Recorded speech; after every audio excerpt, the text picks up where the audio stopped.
Good morning. I am Lokesh Kumar Soni and from the side of KT College, I welcome you all my dear students. And today we are going to discuss speech.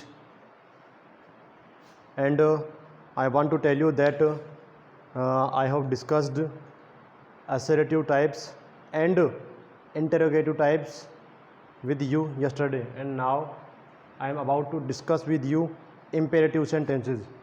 Assertive type के sentence और interrogative प्रकार के sentences हम आपके साथ कल discuss कर चुके हैं और आज हम डिस्कस करेंगे इंपेरेटिव सेंटेंसेस। इंपेरेटिव का मतलब आज्ञार्थक, नाम तो आज्ञार्थक है लेकिन सीधे शब्दों में आप इसको ऐसे लीजिए कि इंपेरेटिव का मतलब है कि सब्जेक्ट डूअर कर्ता खुद कार्य नहीं करके सामने वाले को किसी कार्य को करने के लिए कहता है। ठीक है, अब कार्य करने का अंदाज आदेशात्मक भी हो सकता है, रिक्वेस्ट वाला भी हो सकता है, सजेशन वाला भी हो सकता है, दिशा निर्देश वाला भी हो सकता है, मना करने वाला भी हो सकता है। ठीक है, तो वो सब पढ़ेंगे आज हम।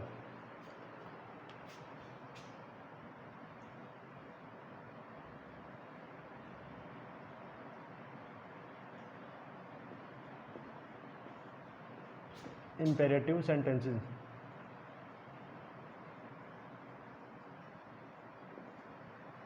इंपेरेटिव सेंटेंस, ठीक है।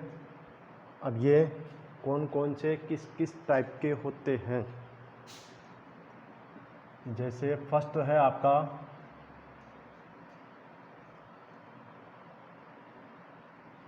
Open the door, open the door. ठीक, नंबर 2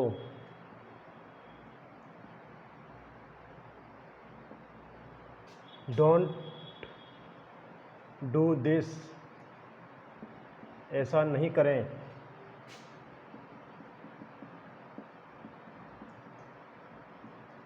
प्लीज़ पास सल्ट। ठीक है, please pass salt. You should do this work. ठीक है, या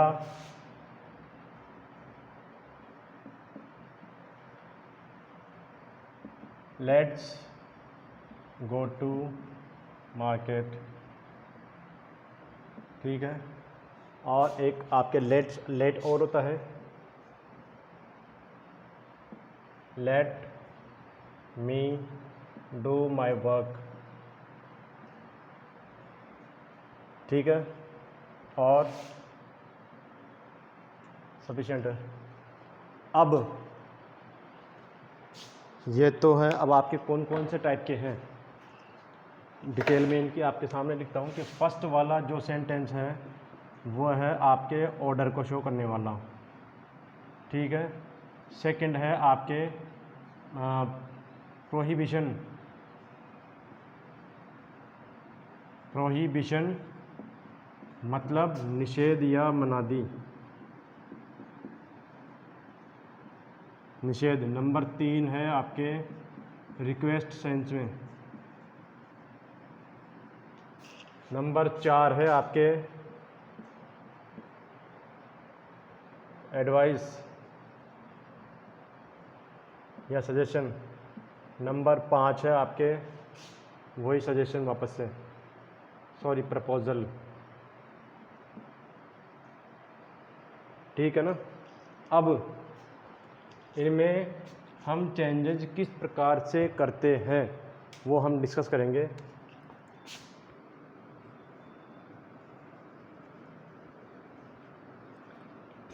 चेंज इन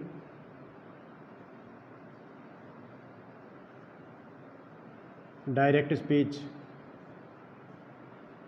कहाँ कहाँ कैसे कैसे चेंज करते हैं। ठीक है ना, तो सबसे पहले चेंज कहाँ करेंगे हम, चेंज इन डायरेक्ट स्पीच तो है ही सही, डायरेक्ट स्पीच में कहाँ कहाँ चेंज करेंगे वो देखना है सबसे पहले। ठीक है, पहला चेंज होगा आपके रिपोर्टिंग वर्ब में, रिपोर्टिंग वर्ब। अब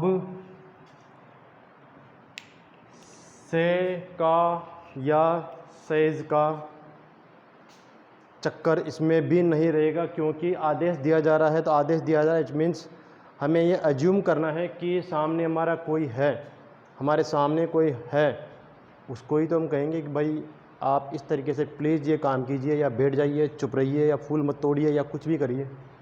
सामने कोई होगा, इट मीन्स रिपोर्टिंग ऑब्जेक्ट होगा, इट मीन्स उसके पहले रिपोर्टिंग उसके पहले कंजंक्शन, उसके पहले सॉरी कंजंक्शन ही प्रीपोजिशन, उसके पहले प्रीपोजिशन टू लग रहा होगा।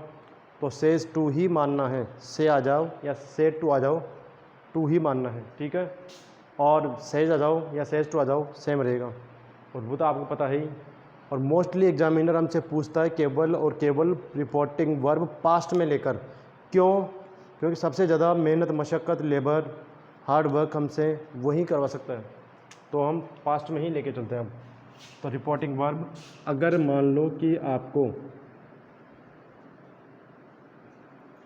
सेड या सेड टू दे रखी हो, ठीक है, सेड या सेड टू दे रखी हो, तो क्या में जाएगी? या तो ऑर्डर्ड। अब ऑर्डर भी दो तरीके से, वो कमांडेड भी आ सकता है, सामान्य आदेश ऑर्डर्ड, अगर कोई मिलिट्री डिपार्टमेंट का आदेश हो कमांडेड। नेक्स्ट, फॉरवर्ड या पास्ट फॉर्म में सभी, प्रोहिबिटेड, ठीक है।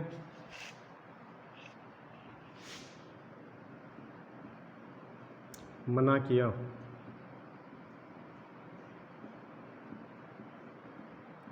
इसी में एक और है, इंस्ट्रक्टेड,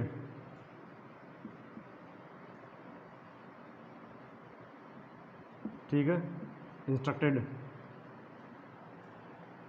दिशा निर्देश दिया, दिशा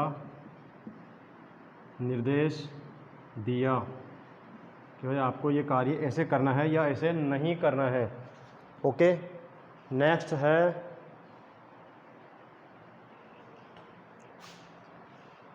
रिक्वेस्ट,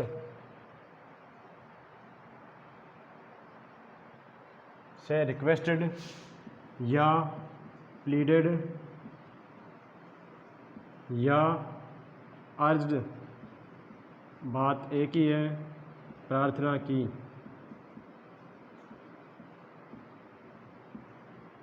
आगे एडवाइज्ड या सजेस्टेड, एडवाइज्ड या सजेस्टेड, ठीक है, मतलब सलाह दी।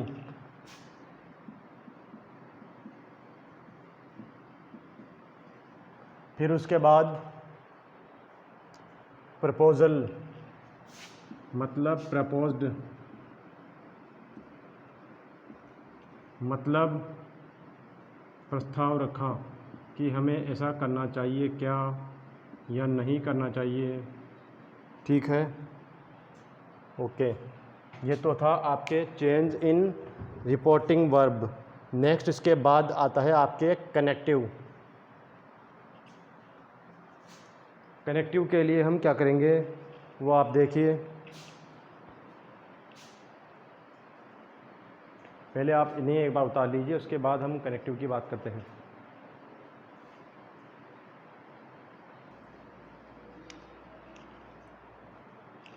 नेक्स्ट हम बात करें चेंज इन कनेक्टिव। कनेक्टिव में क्या करेंगे, वही कोमा एंड इन्वर्टेड कोमास को हटाकर टू का प्रयोग कर देते हैं।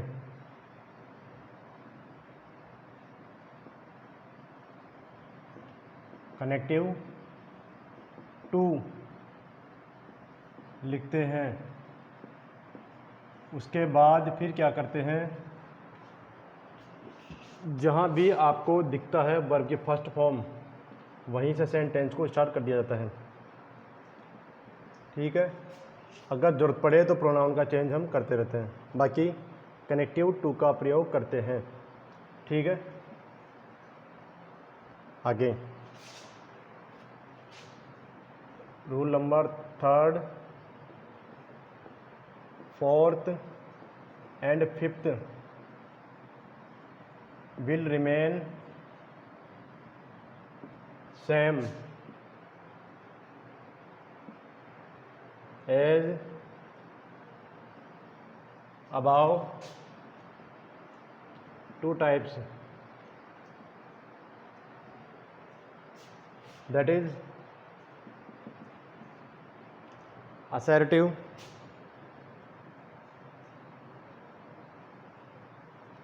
and interrogative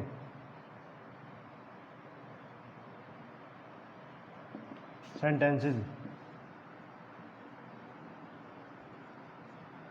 ठीक है, प्रोनाउन का चेंज हम जैसे करते आए थे वैसे ही करेंगे। टू के बाद हमेशा वर्ग की फर्स्ट फॉर्म ही आती है, न सेकंड फॉर्म आएगी, न थर्ड फॉर्म आएगी, न आईएनजी आएगा, न एस आएगा, न ईएस आएगा। सिंपली वर्ग की फर्स्ट फॉर्म का ही हम यूज करेंगे। ठीक है, अब जैसे सेंटेंस लिखते हैं हम, सबसे पहले फर्स्ट सेंटेंस हम लिखेंगे एग्जाम्पल्स।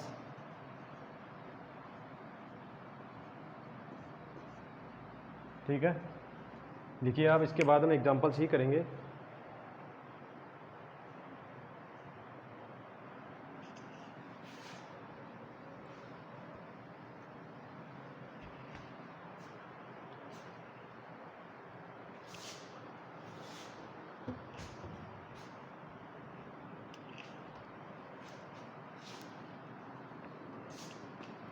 ऑर्डर वाले sentence,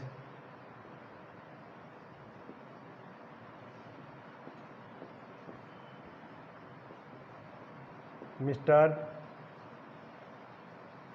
Sharma.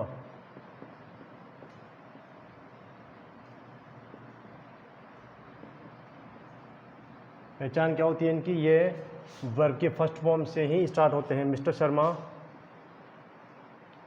Said to me, क्या कहा भाई, स्टैंड अप।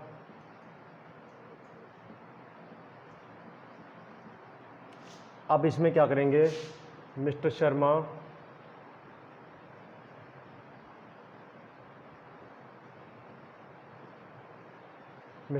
सेड टू क्या कर देंगे, ऑर्डर्ड। मिस्टर शर्मा ऑर्डर्ड मी, कनेक्टिव आएगा टू, उसके बाद वर्ब की फर्स्ट फॉर्म स्टैंड अप, ख़त्म। ठीक है, नेक्स्ट सेंटेंस हम करेंगे the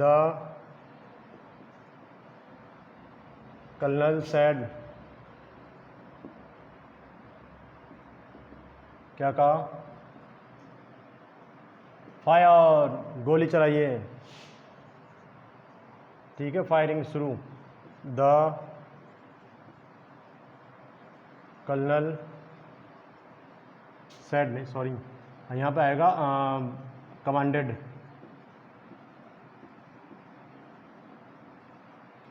commanded connective to fire. ठीक है, आगे माई टीचर सैड टू मी,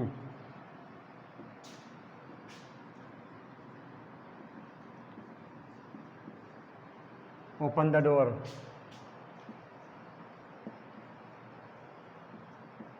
ठीक है, open the door. My teacher ordered me, क्या जाएगा, टू ओपन द डोर। फिर आगे my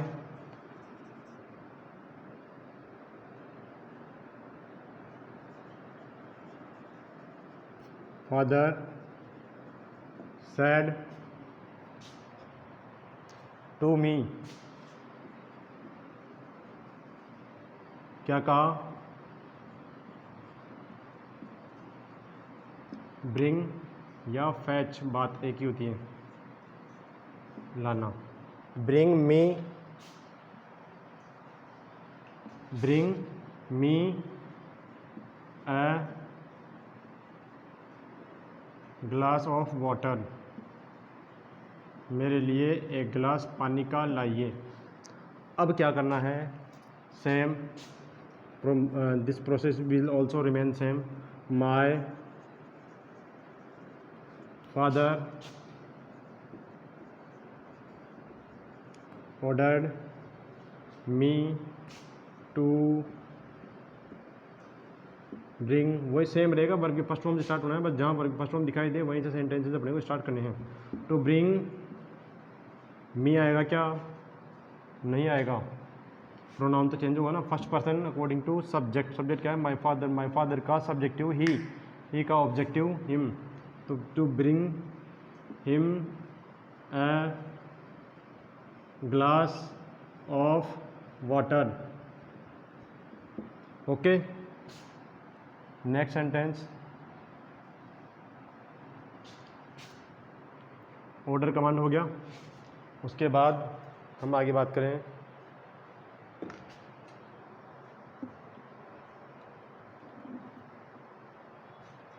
the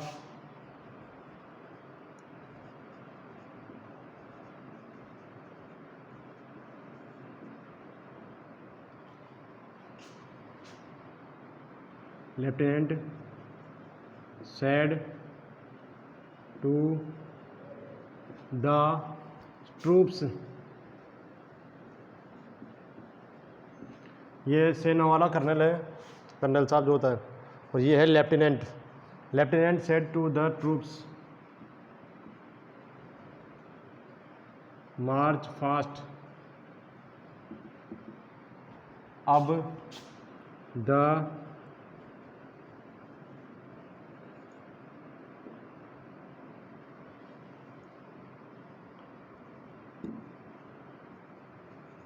lieutenant commanded troops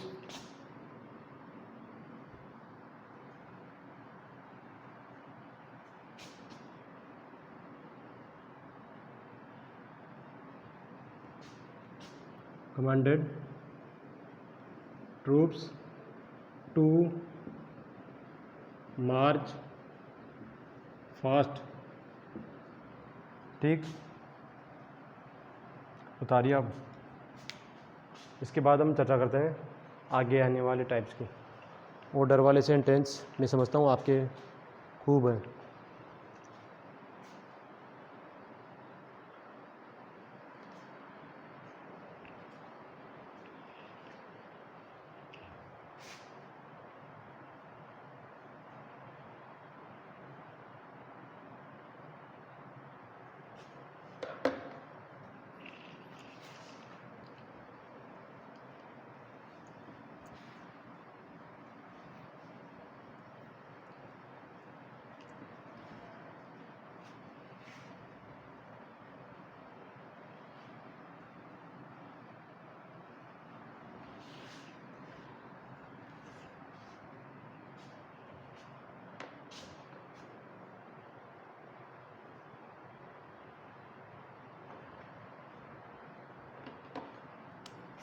अब है निषेध वाले।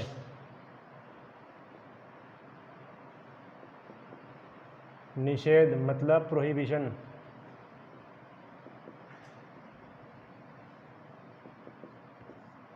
वाले सेंटेंसेस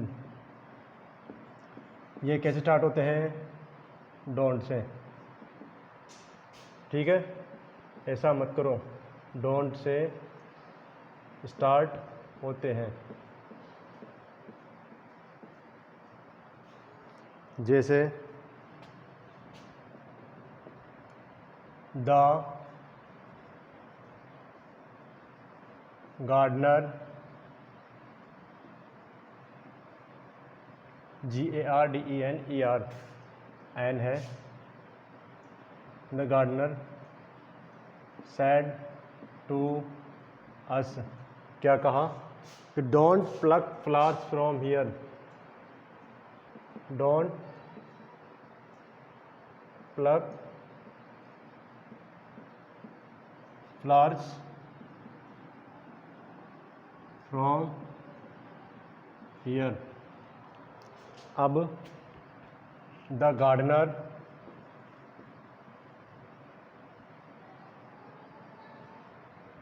क्या किया इसने, मना किया। फॉरबेड या प्रोहिबिटेड,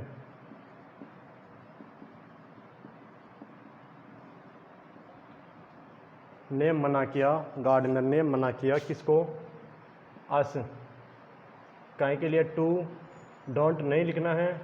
कनेक्टिव टू के बाद मैंने पहले कहा था आपसे कि जहाँ वर्ग फर्स्ट फॉर्म दिखाई दे वहीं से आपको सेंटेंसेस की शुरुआत करनी है। प्लग का मतलब होता है तोड़ना, तो to plug flowers from here, क्या कर देंगे, देयर। रिपोर्टिंग पर पास्ट में है इसलिए फ्रॉम देयर। यहाँ तक कोई दिक्कत नहीं है। लेकिन अब एक बात हल्का सा आपको ध्यान रखना है कि अगर नेगेटिव सेंटेंस हो, रिपोर्टिंग वर्ब अगर फॉरबेड या प्रोहिबिट करनी हो या एग्ज़ाम में दी हुई हो, तब तो टू के बाद सीधे प्लग करना है। लेकिन इसमें एक चक्कर की अगर सेंटेंस हमें रिपोर्टिंग वर्ब इंस्ट्रक्टेड से बनाना हो, द गार्डनर इंस्ट्रक्टेड, गार्डनर ने हमें इंस्ट्रक्ट किया, तो क्या करना है, टू जब लगेगा उसके पहले नोट लगाना होता है। ये टू इधर नहीं लिखना है, ठीक है, नॉट टू बस, क्योंकि फॉरबेड में अर्थ में ना छिपा हुआ होता है। फॉरबेड मतलब मना किया, प्रोहिबिटेड मतलब भी मना किया। लेकिन मना किया किसके लिए, पुल तोड़ने के लिए। आगे नोट लगाने की आवश्यकता हमें नहीं होती है। और अगर हम लिखते हैं इंस्ट्रक्टेड मतलब दिशा निर्देश दिया, the gardener instructed us, the gardener instructed us, gardener ने हमें दिशा निर्देश दिया,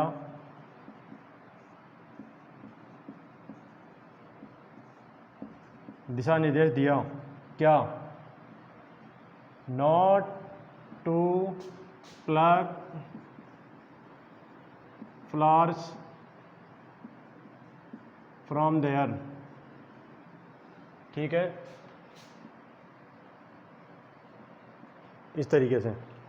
और जैसे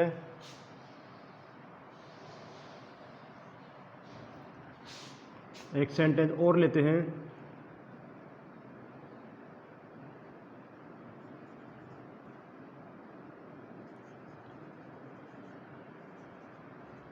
the landlord said to me don't smoke here,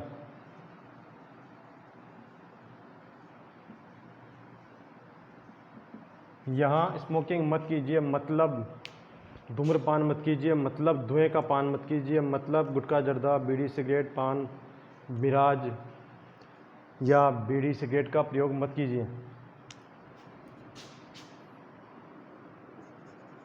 the landlord अगर प्रोहिबिटेड से करें तो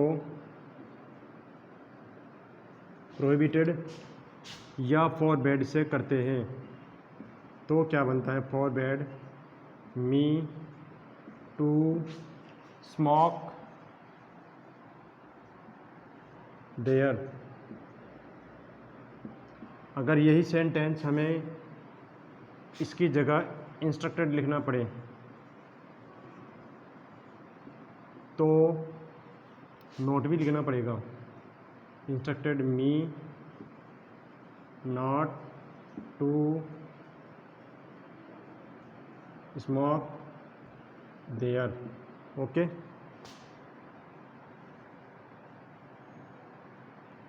फिर आगे है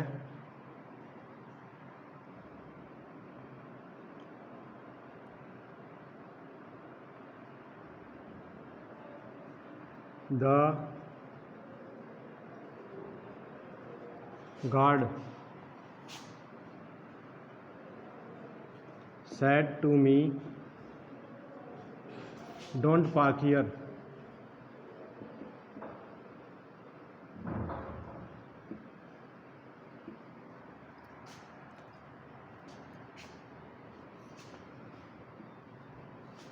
The guard forbade या prohibited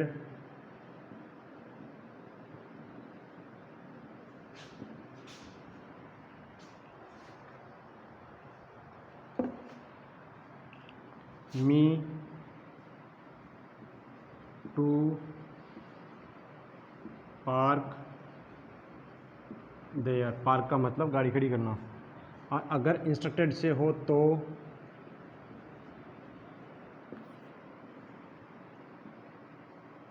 not to park there. मैं समझता हूँ वो आपको फॉरवर्ड प्रोहिबिशन वाले सेंटेंसेस भी अच्छे से समझ में आ गए होंगे, ऐसा मैं मानता हूँ।